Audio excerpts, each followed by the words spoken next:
A todos os presentes nesta sessão de encerramento do Congresso da UGT, muito em especial aos congressistas e às congressistas deste mesmo Congresso.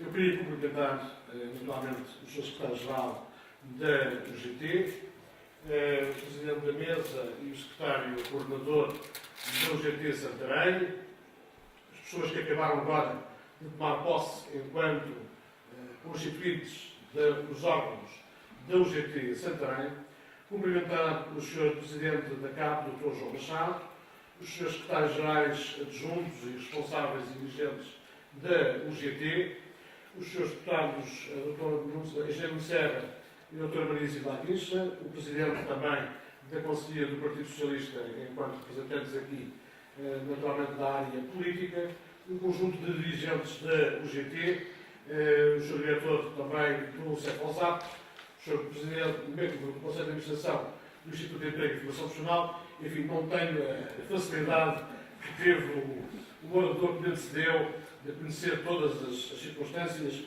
pessoais e cargos, e, portanto, perdoem por isso, e, portanto, considerem-se todos cumprimentados nesta saudação.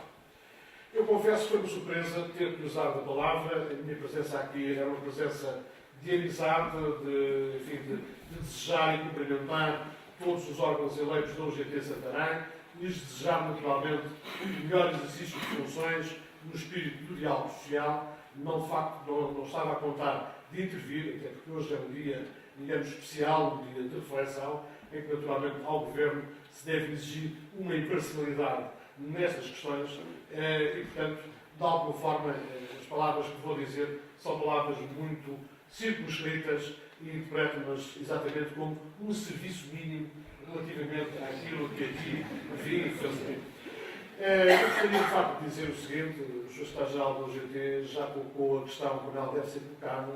Nós, há 3 anos, em Portugal, fomos convocados, de facto, para um período difícil. Estávamos o país numa situação muito complicada, fruto, enfim, de situações de décadas que o país conheceu, de alguns erros estruturais que nos conduziram, digamos, à situação em que nos encontrávamos. Tivemos que assinar um memorando de entendimento com os nossos credores.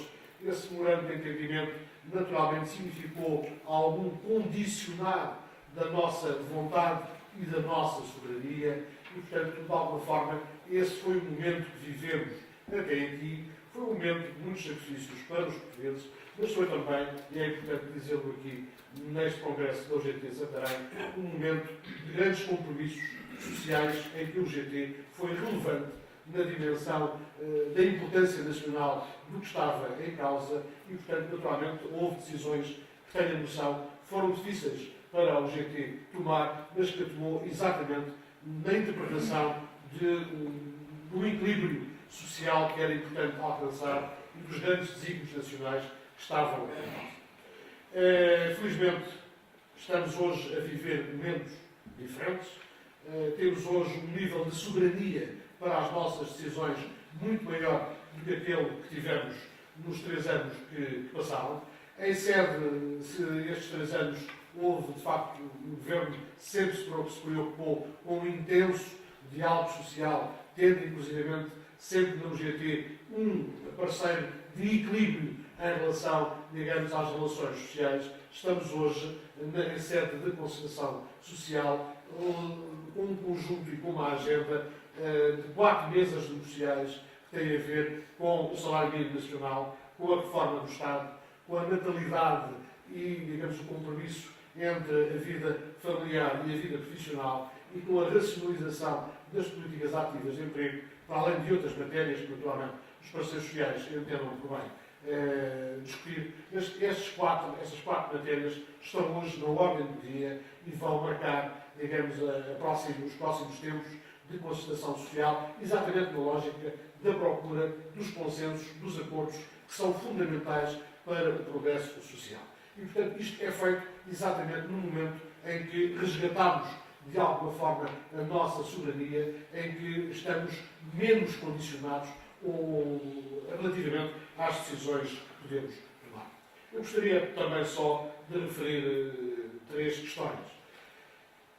Obviamente que, por vezes, o tempo passa e perdemos a noção dele e ficamos com algum esquecimento em relação a algumas situações. Mas é importante, por exemplo, repararmos, desde o memorando de entendimento até ao presente, houve um conjunto de recomendações, entendendo recomendações como uma palavra suave para imposições, que a Troika pretendeu que nós tomássemos, que de alguma forma foi possível que não fôssemos por aí. E reparem, o que estava no memorando inicial era, por exemplo, que o subsídio de desemprego, todo ele, fosse reduzido a 18 vezes. Foi possível, por exemplo, estender o subsídio de desemprego para as situações dos desempregados com uma idade mais avançada e com carreiras contributivas mais avançadas ou mais longas. E foi possível, por exemplo, reduzir o período de garantia de acesso às prestações de desemprego, exatamente numa lógica de um compromisso social.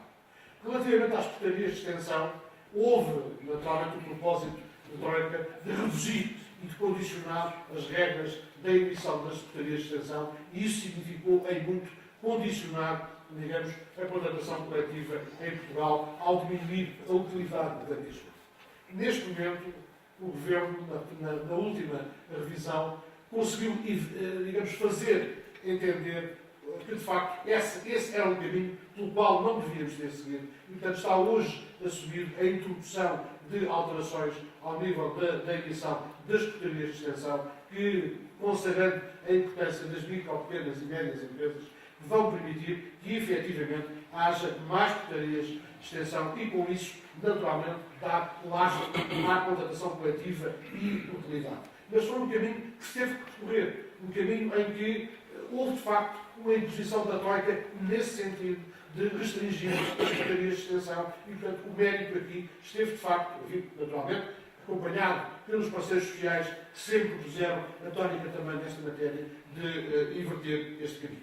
E reparem, na penúltima revisão foi uma batalha muito dura relativamente à diminuição da compensação pelas situações de despedimento ilegal. E nesta última revisão foi possível afastar isso. Mas foi possível afastar isso, naturalmente, tentando encontrar outros equilíbrios, porque é disso que estamos a falar. Portanto, é de facto, enfim, deste equilíbrio em que o Governo se tem procurado encontrar num diálogo intenso com os parceiros sociais, mas também com um esforço muito complicado ao nível do relacionamento com a Troika, que durou estes 3 anos. E, portanto, julgo que estaremos agora em condições, efetivamente, de partir para um novo processo, sendo que o paradigma será sempre, de facto, o do intenso diálogo social.